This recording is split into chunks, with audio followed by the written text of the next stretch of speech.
dear young athlete, buy in for your teammates, because that's how you're going to get out what you want. Everything's bigger than you, and life's too short to have 1 foot in and 1 foot out, or 1.5 foot in and a half a foot out in anything we do.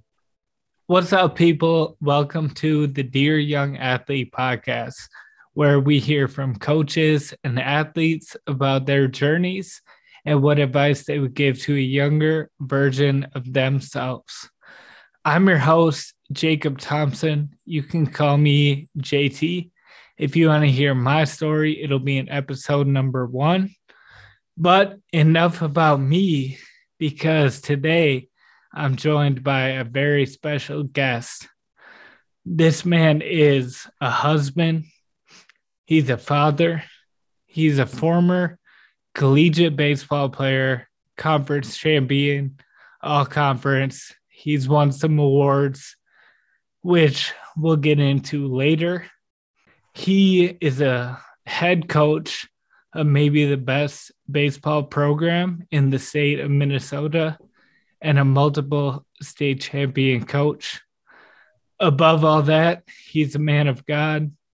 He's somebody that I've personally known and looked up to for around 15 years, and it's a great honor to speak with him here. So without further ado, Nik Anderson, what's up?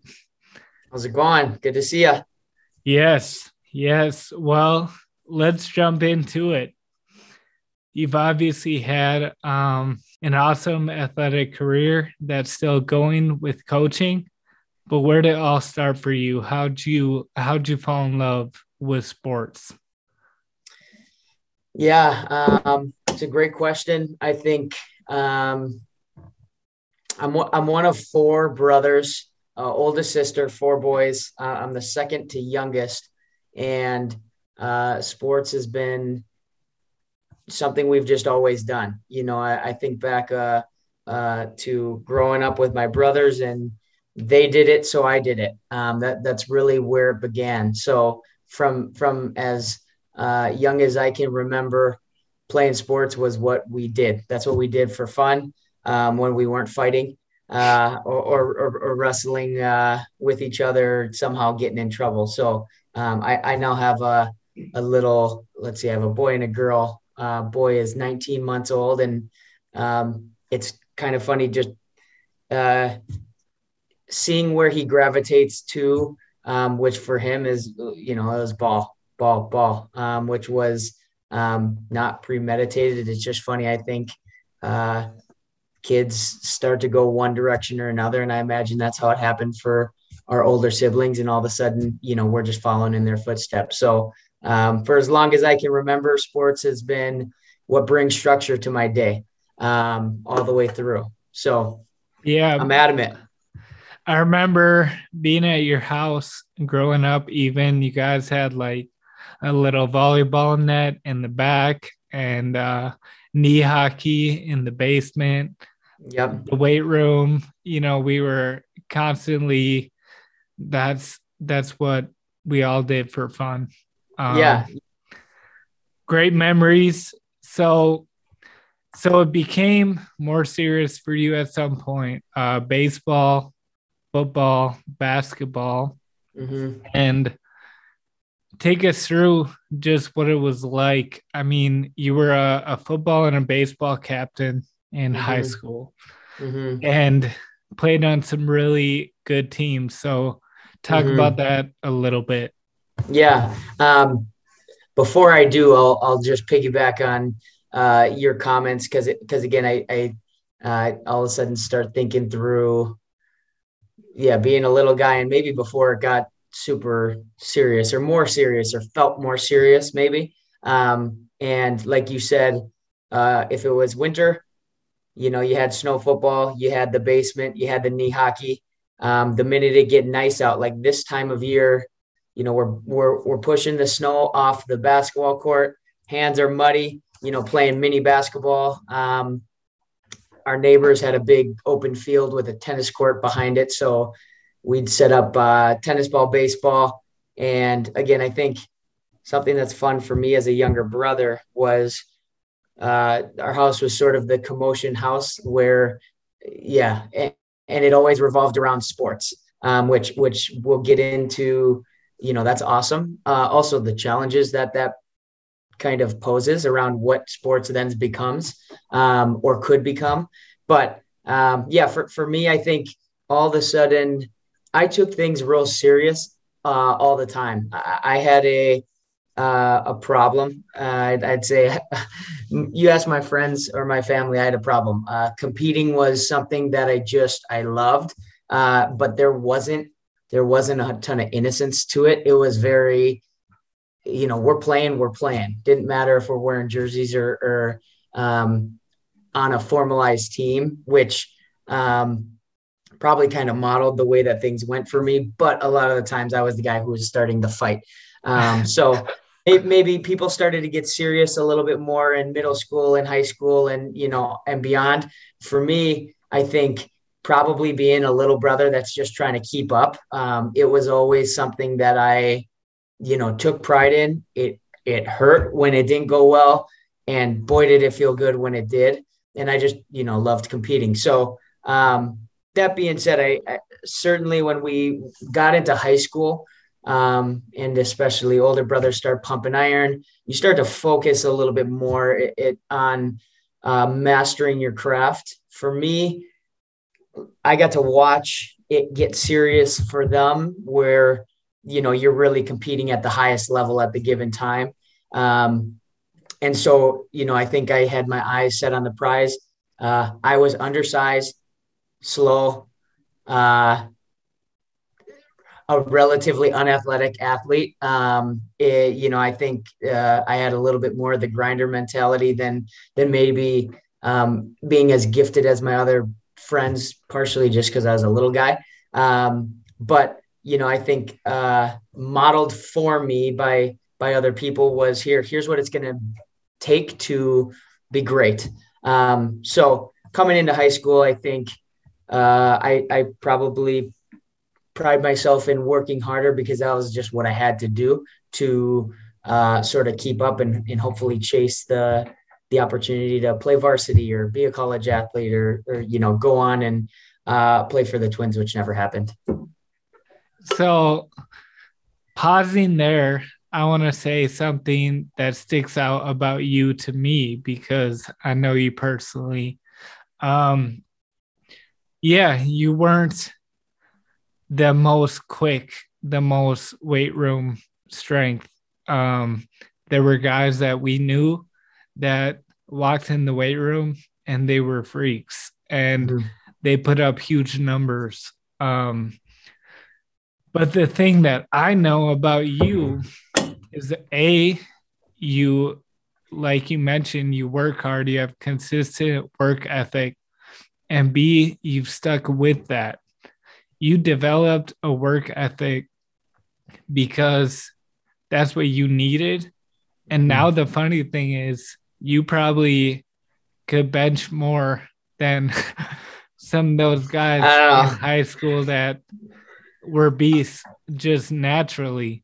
And I think that's so important because I've known and seen people that had so much natural talent. They never developed work ethic, coachability, weight room, consistency. And that stuff, we'll get into this more, but that carries with you in life beyond sports into everything you do. So you're in high school, captain, football, baseball, and you have success in both. What moved the needle for you more towards baseball? Opportunity, probably for me. I'm a baseball coach. I hate to say it, but baseball is not my favorite sport. I tell my guys that I have no problem, saying that I love sports.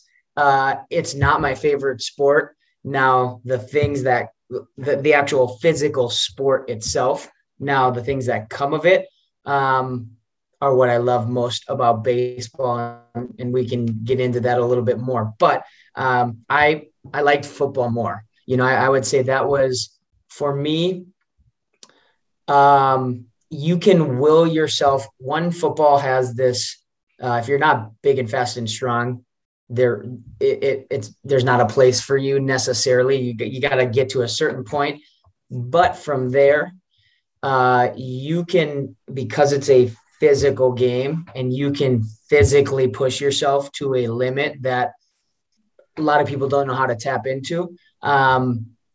That's what I loved about football, was there is this variable between someone and their ceiling. And if you knew how to close that out physically by pushing yourself, you could find a spot on a field as a guy who probably just doesn't have any business being there. In baseball, it's true as well. But it actually then takes more of a cerebral turn than the physical side of things. So all that to be said, I actually liked football more. Now, being a 5'9", on a good day quarterback that could throw the ball 25 yards, with getting all my weight into it, college was less likely an opportunity. And I think I continued to progress more on the baseball front, and probably the upside and opportunity was there. Now, that being said, I went to college. I wrestled with playing both. I actually had decided, you know what, I'm gonna play both. I'm gonna go to Bethel. I landed there not necessarily because of the sport that I was gonna play. I chose the institution first. This is where I wanted to land.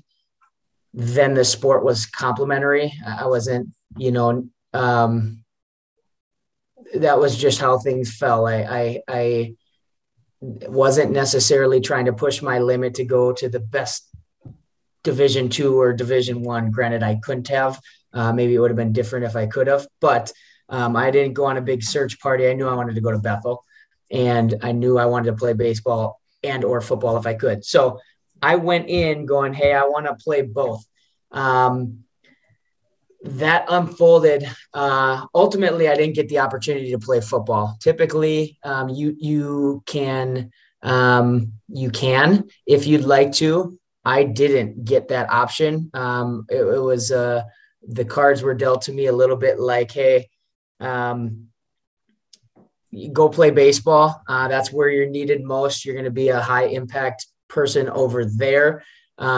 Football, we got a big class coming in, XYZ, go play baseball. So actually that decision was made for me, which was unique. It was something that I didn't land on, then God absolutely blessed it.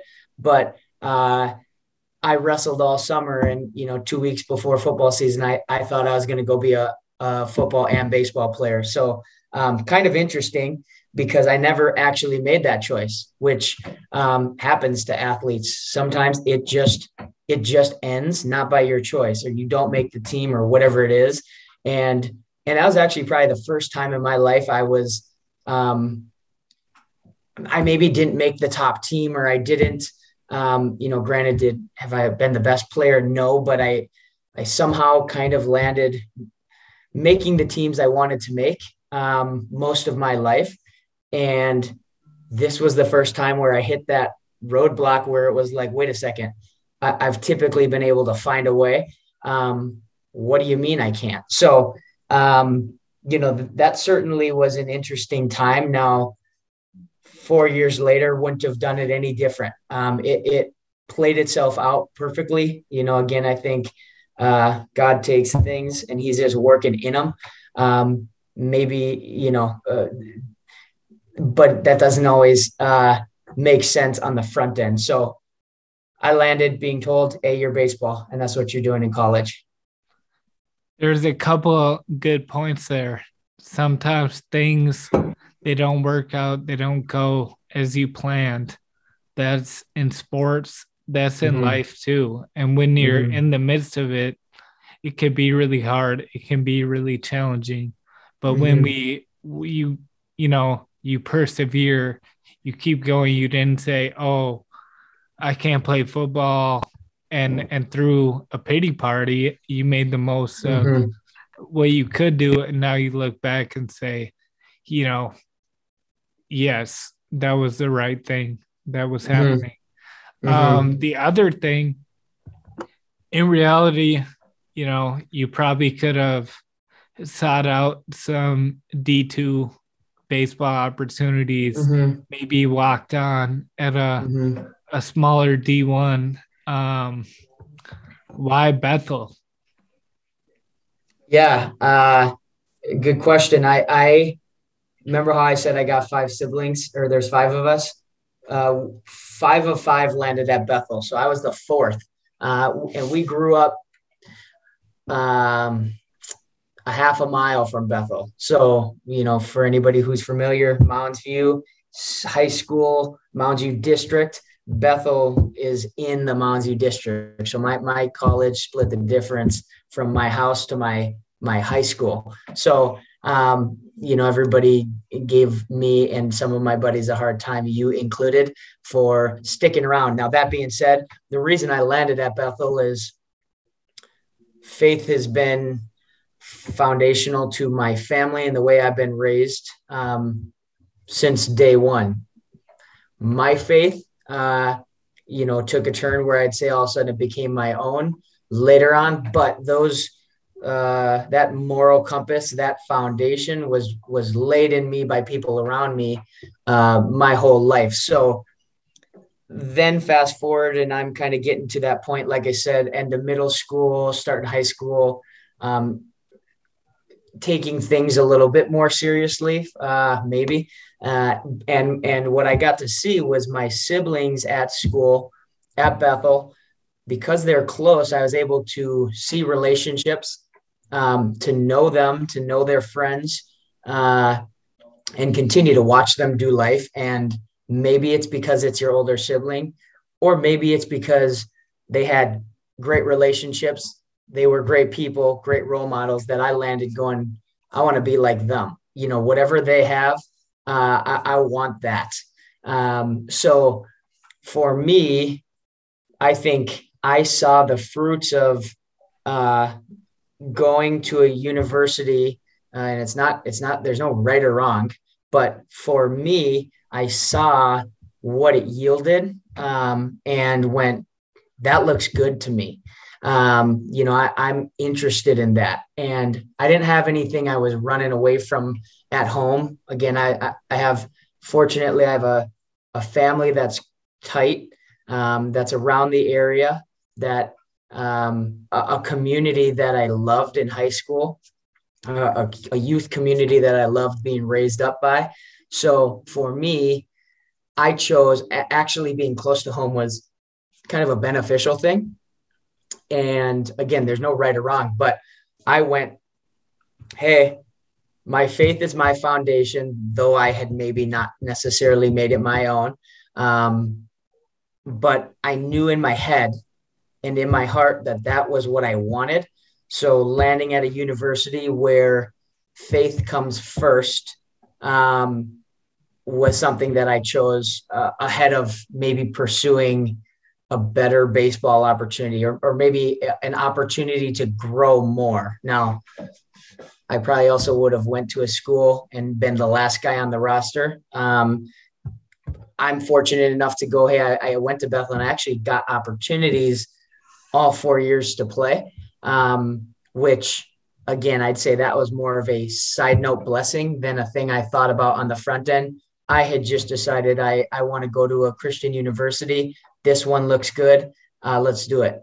So I had started to fill out a few applications elsewhere, take a few phone calls from coaches, but then hang up and it's like, no, that's okay. I want to go to Bethel.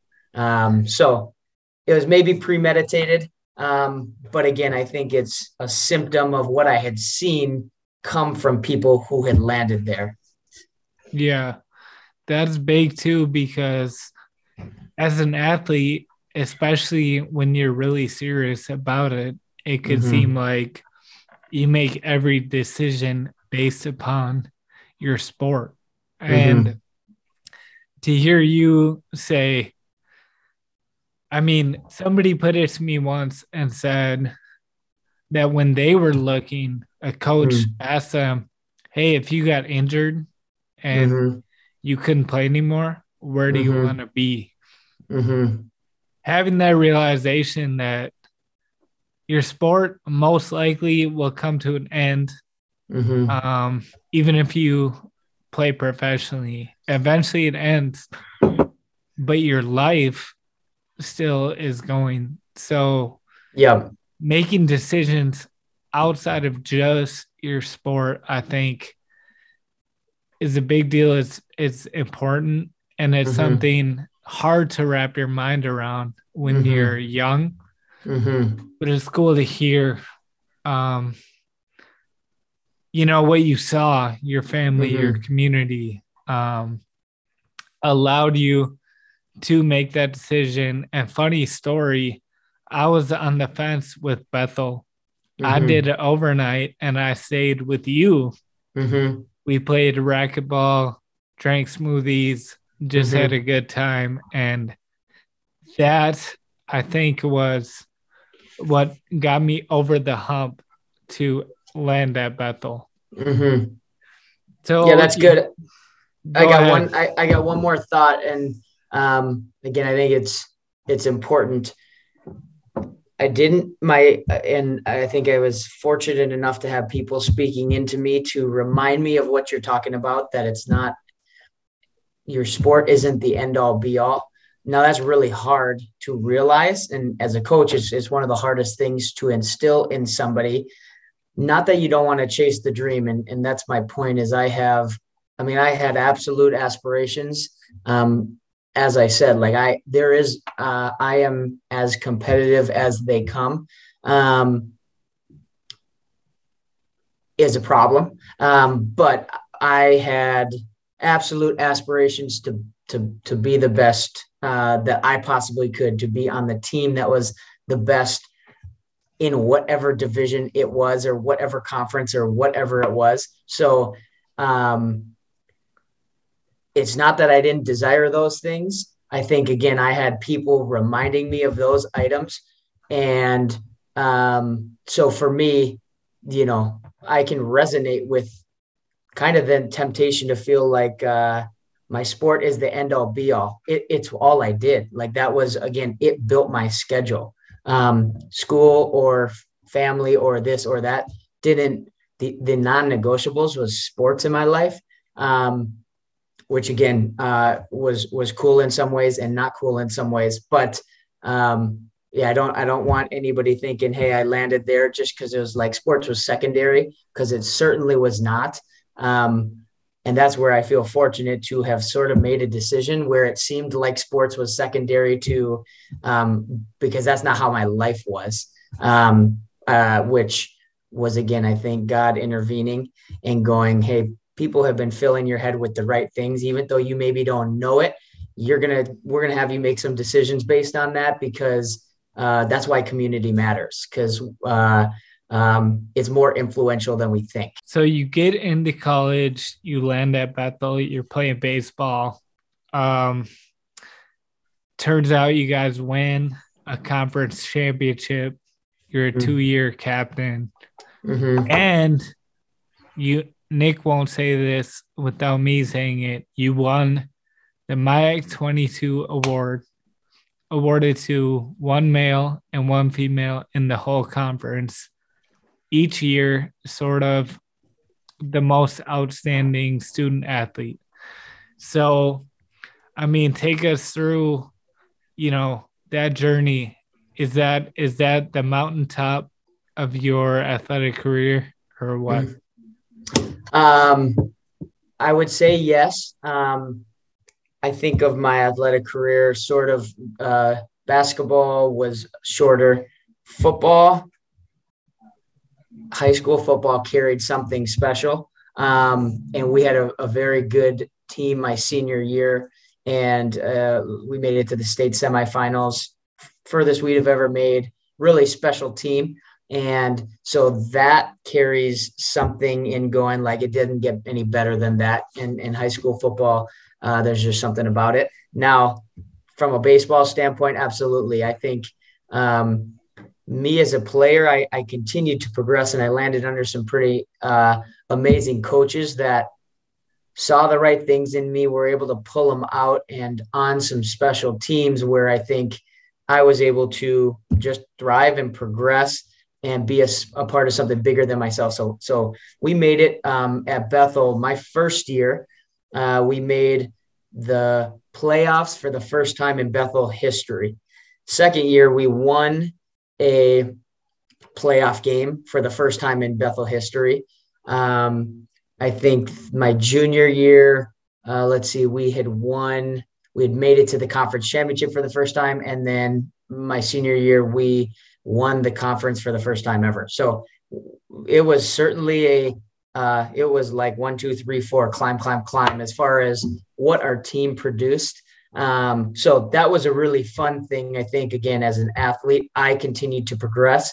And when I got to Bethel, as I reminded you before, I wasn't not the best.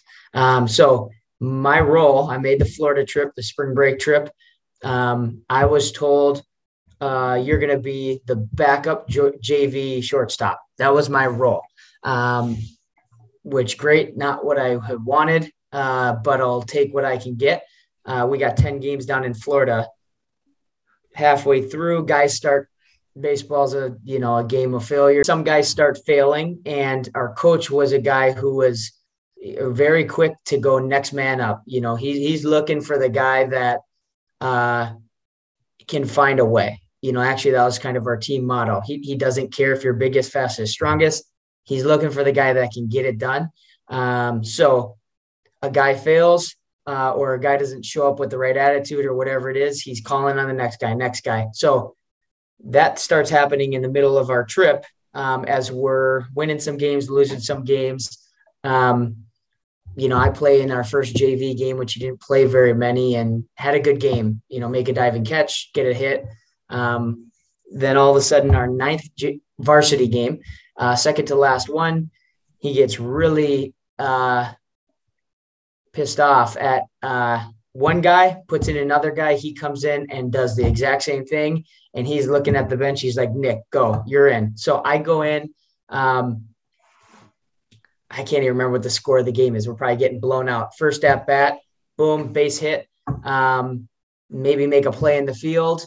Game ends. Great, good job. Go to sleep, wake up the next day, boom, you're in the lineup, starting varsity, my first opportunity. First at bat, get down a sacrifice bunt, make all my plays in the field. I don't even know. And then the rest was history. I started for 4 years and never came out. Now, I share that not because I was super good. You can go look at my stats. I wasn't that good. But for me, again, I got told this is my spot. Great, accept it, and then push forward. But, that was really the story of my college career, which I think wasn't because I was the best. It's because I believed I could get it done. I believed in myself. And, good things come of that, regardless of how big, fast, strong you are. Right. So, I really enjoyed my Bethel time. Much more than what me getting to play was the community of guys that I got to be on a team with. We were very good. Again, we were the best team in our conference, arguably by the end of the run, doing things that Bethel's never done. Were we the most talented team? No, we weren't.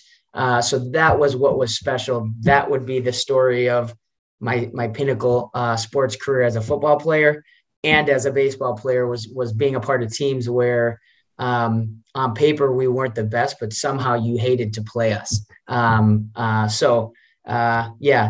story short, certainly that Bethel ride was an enjoyable one. And about my junior year, my coach at Bethel had told me, hey, like when you're done, I want you to come back.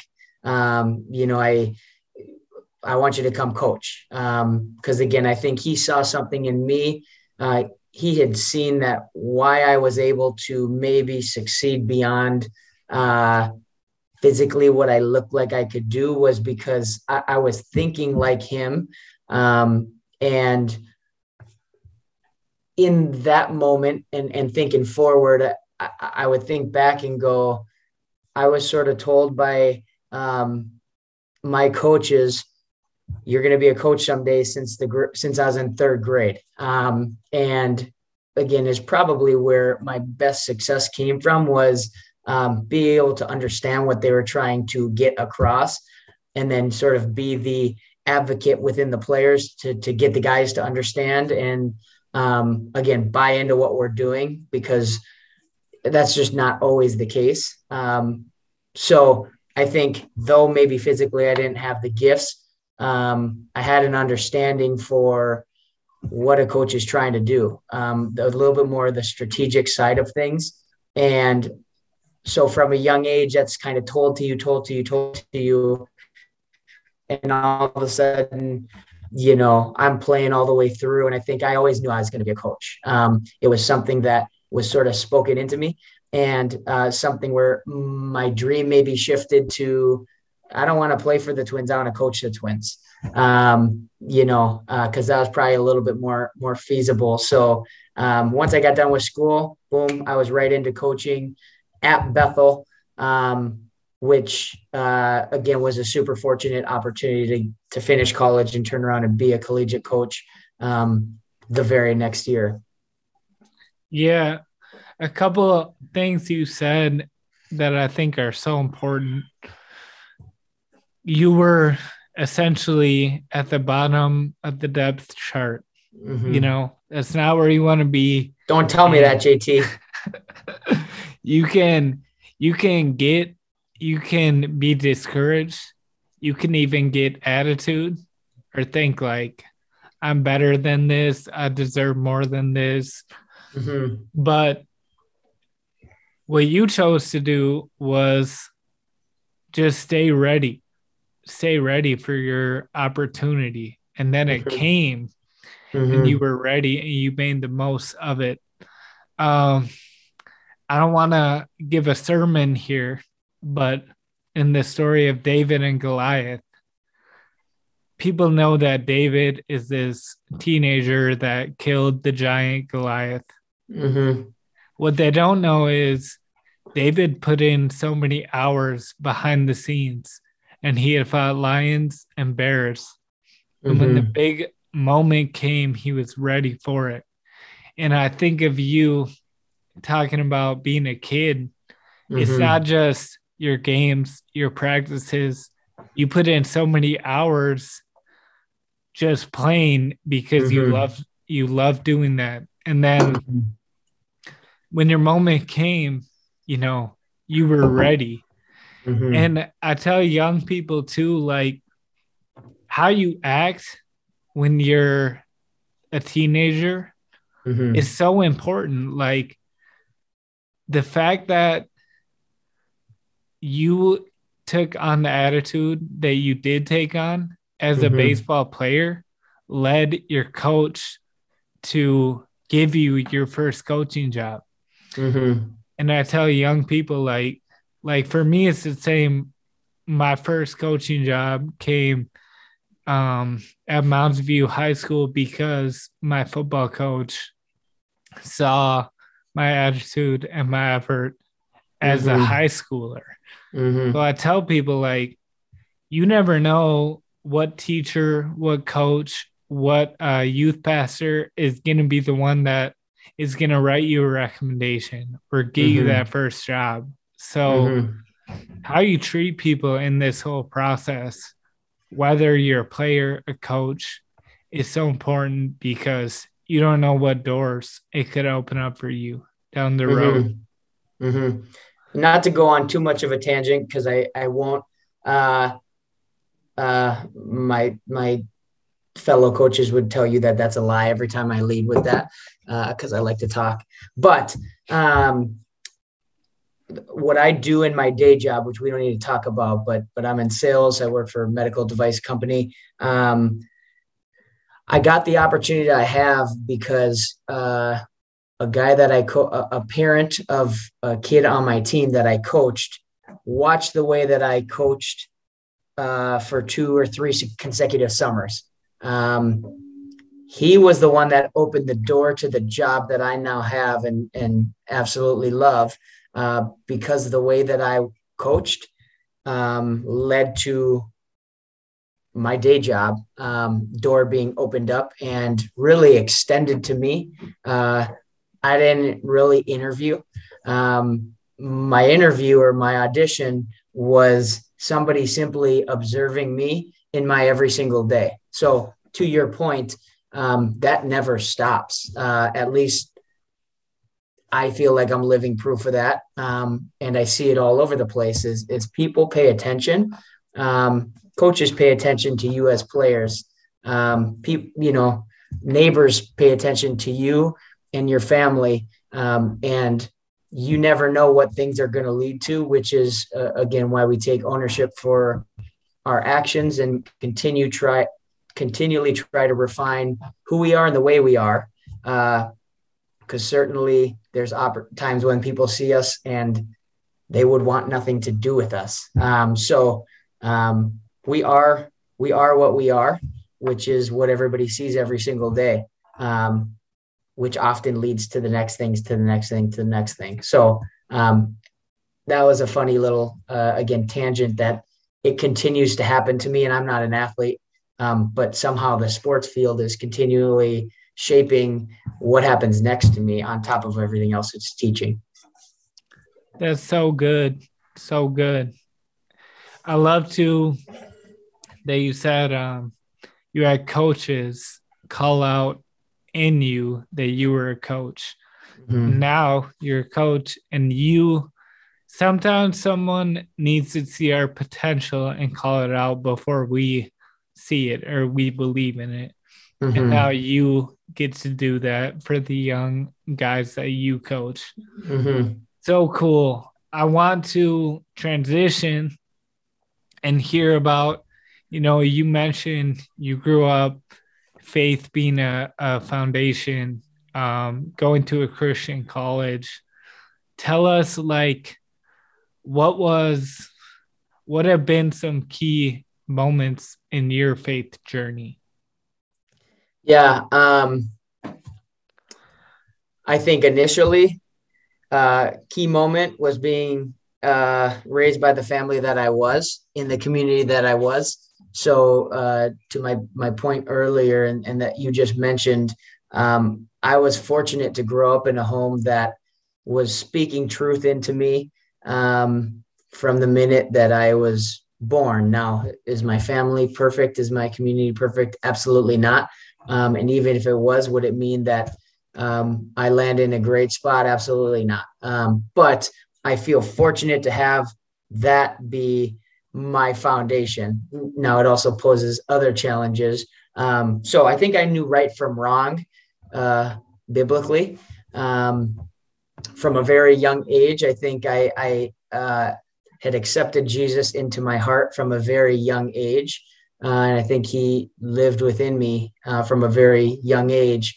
Once I got to high school was where I think I think of 2 times in my life, 2 moments, if you will, where things changed. And I think about high school, and I was a part of Young Life, which is a organization that operates kind of independent of the schools, but with the schools, that offers, the ability to get together, sing songs, mess around, every kid's welcome, go to summer camp, go to fall camp. So it's an organization that's really going, hey, everyone's welcome, all walks of life.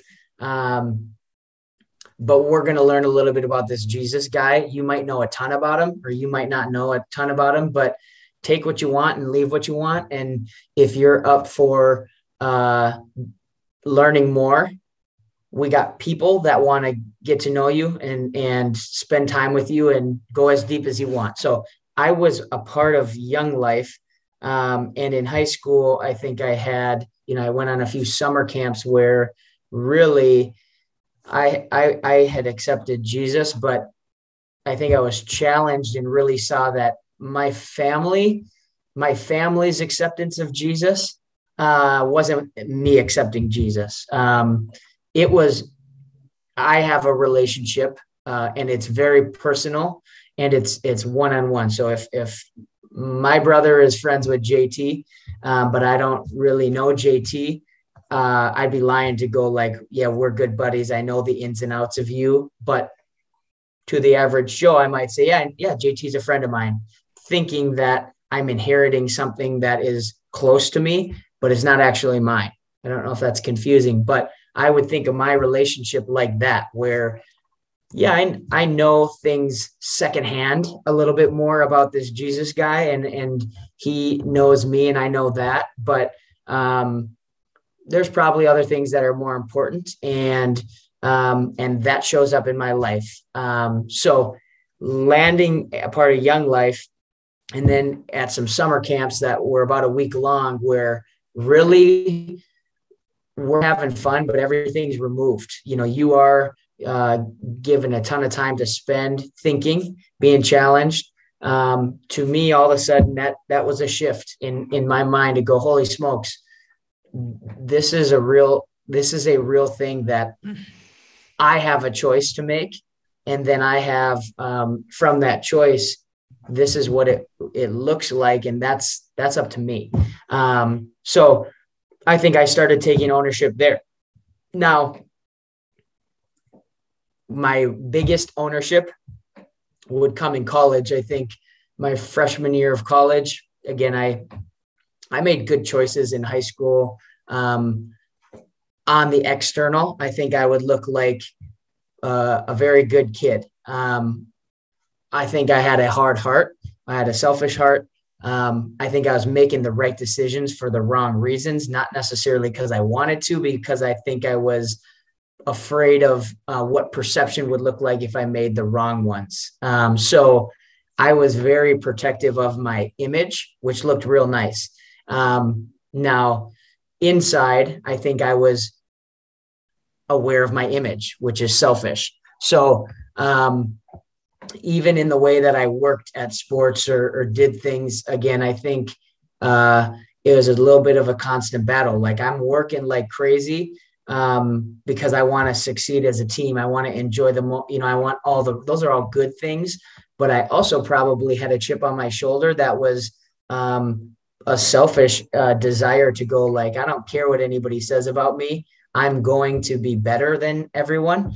And I'm actually being fueled by people telling me I'm not, or maybe whatever voice is telling me I'm not, which again, we like that fire, but we need to ask, is that fire fueled out of selfish nature, or is that fire fueled out of, hey, this is an opportunity for me to push myself and be the best that I can. And that's a super healthy way to approach that chip on your shoulder. But I didn't approach it that way. Come college, I think, early in college, I was at a Christian university, had great friends. Again, I'm doing all the right things.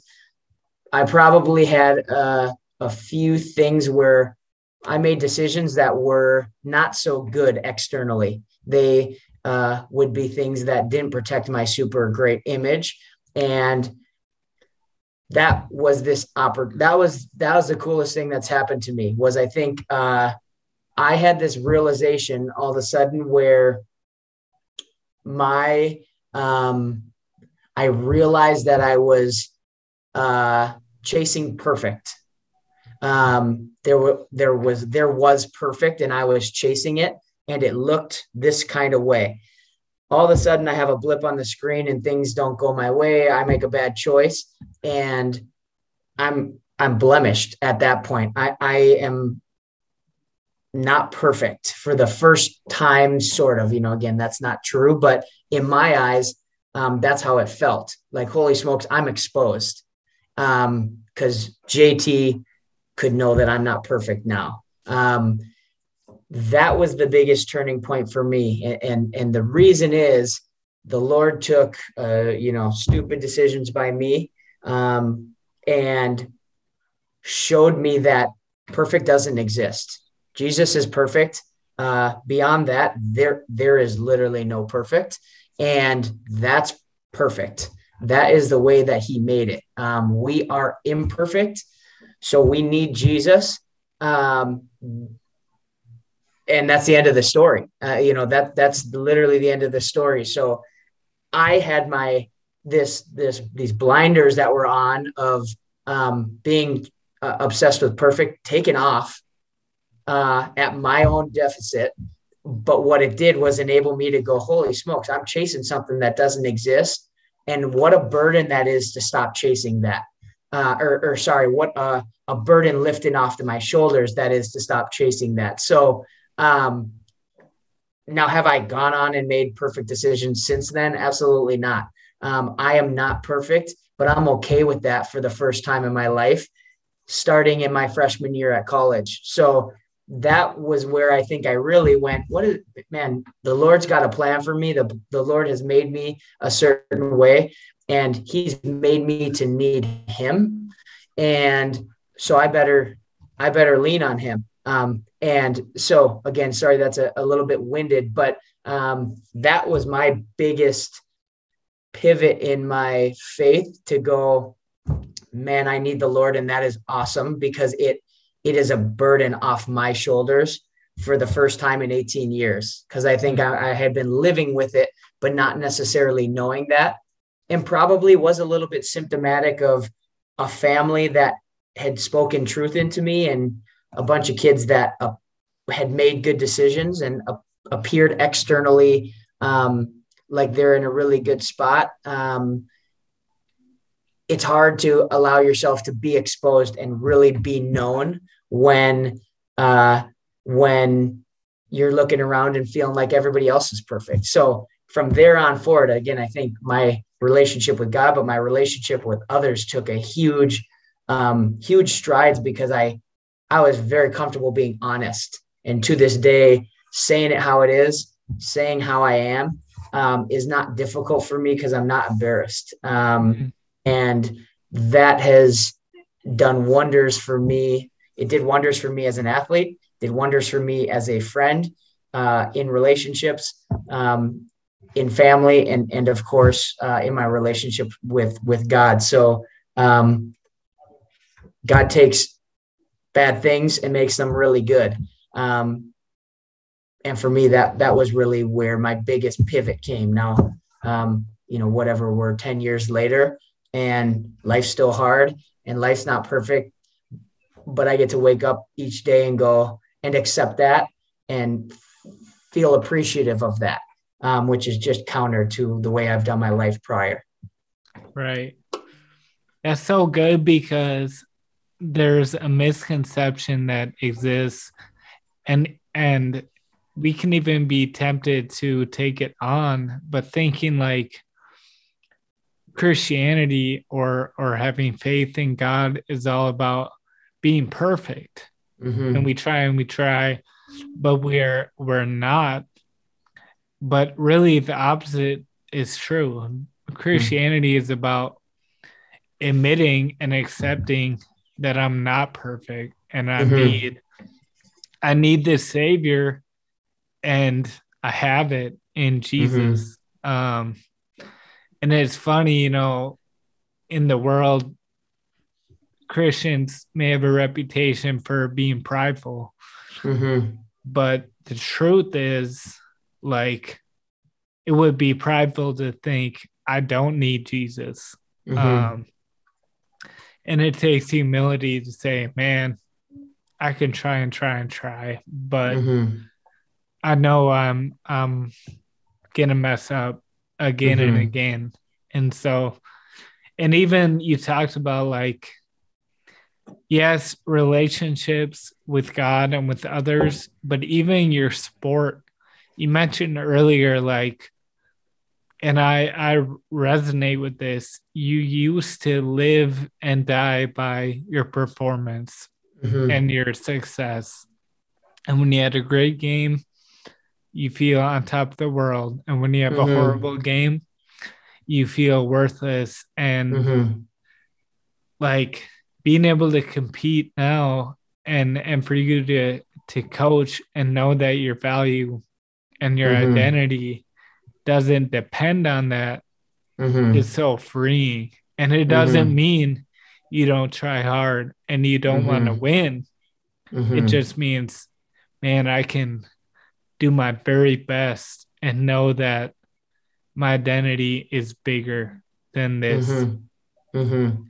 So I know there are many, but if you can take one lesson that you've learned playing sports and explain how it has impacted your life outside of sports, you know, as a husband, a father, as an employee, a leader, what's one thing? Yeah, I think the first thing that comes to mind, as you say, that is discipline. And again, I think it was shown to me early that if you work hard, you know, the result, you can live with the result, right? The result will come. But the real truth of it is if you work hard, you can live with the result. And typically you're happy with it. But that's not the point. The point is that you can live with it knowing that I did all I could. And then I got to let her buck. But it doesn't happen without the discipline on the front end. I think that has bled over into all aspects of my life. Work ethic is it goes so far beyond sports.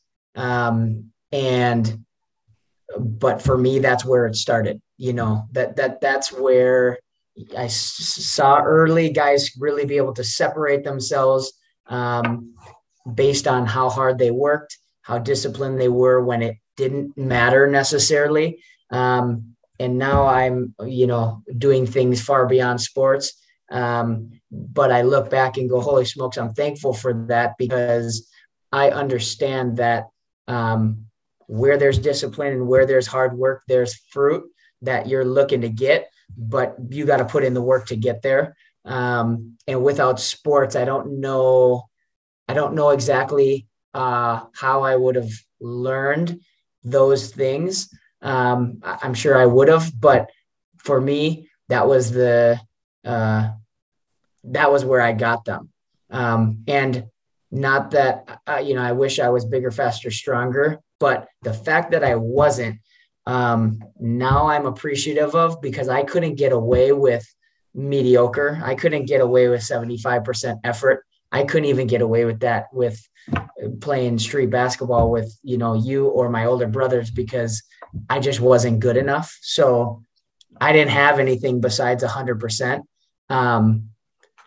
Had I been better, I think there's more susceptibility.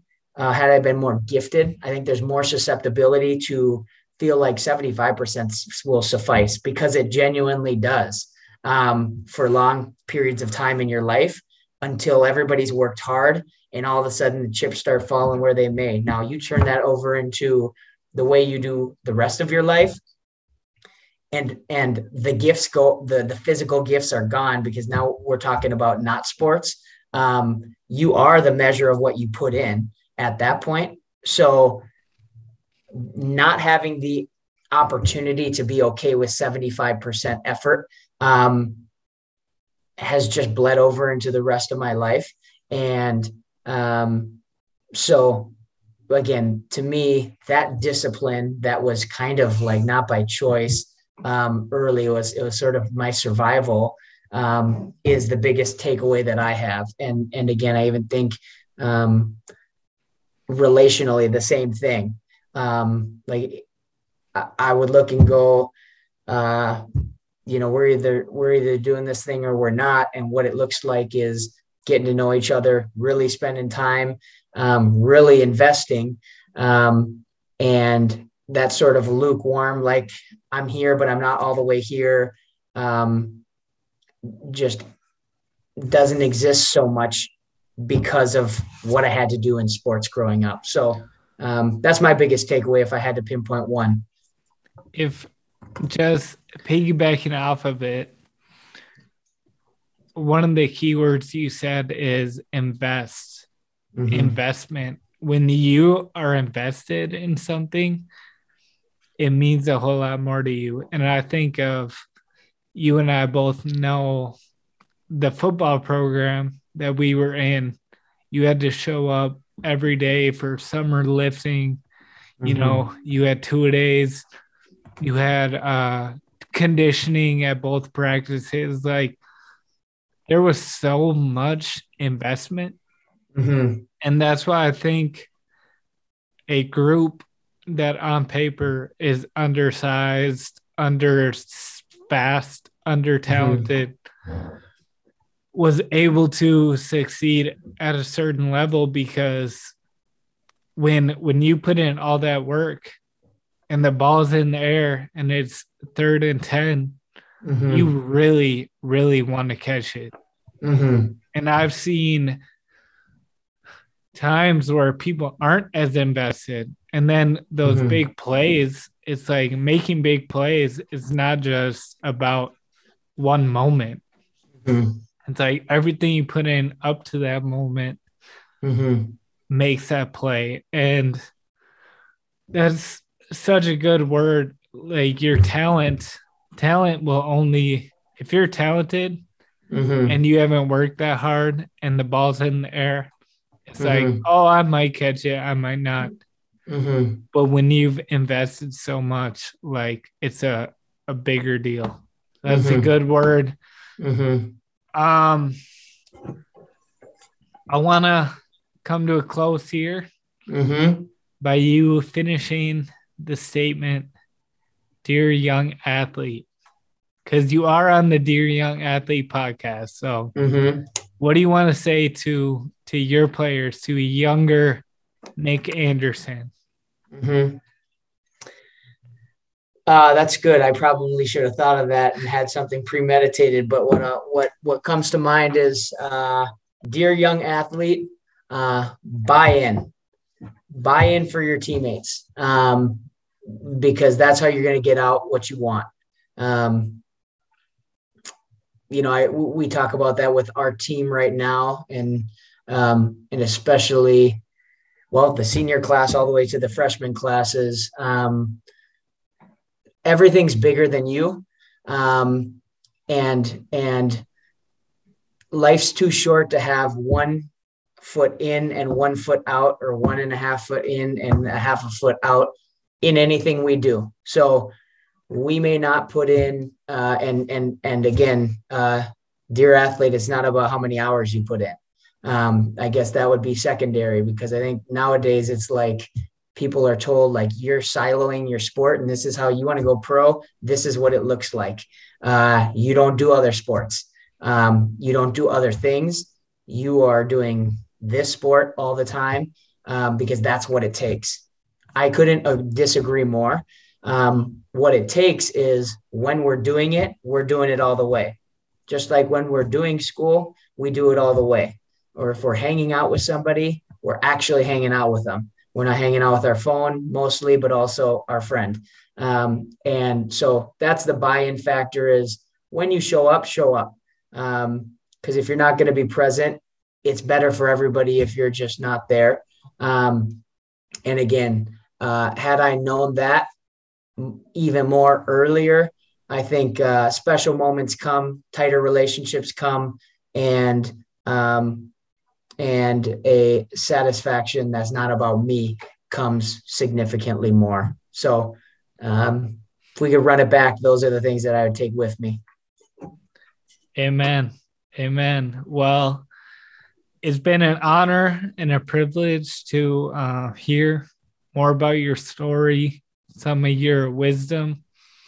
And man, I appreciate our relationship, and just hope it'll continue to grow. And so thank you for your time and for blessing us with your words. Any Any final thoughts? No, I appreciate you having me. It's an honor to jump on with you, and I appreciate what you do, and circle back with me in a few years, because I'm sure I'll have learned, more things, and have learning experiences that, again, you don't foresee, but life's crazy. So no, I appreciate you, JT. Hey, thank you so much for listening to the Dear Young Athlete podcast. Make sure you check out our website linked in the description and find out how you could bring Dear Young Athlete to your team or your group. Check out our merchandise and use code all caps DYA20 and take 20% off your first order. Also, consider partnering with us on Patreon. You'll get regular discounts, you'll get exclusive content, and you'll be supporting a great movement. Wherever you're listening, make sure you follow and leave us a review. It really helps the algorithm and helps this podcast reach more people. Thank you so much, and we'll see you in the next episode. Peace.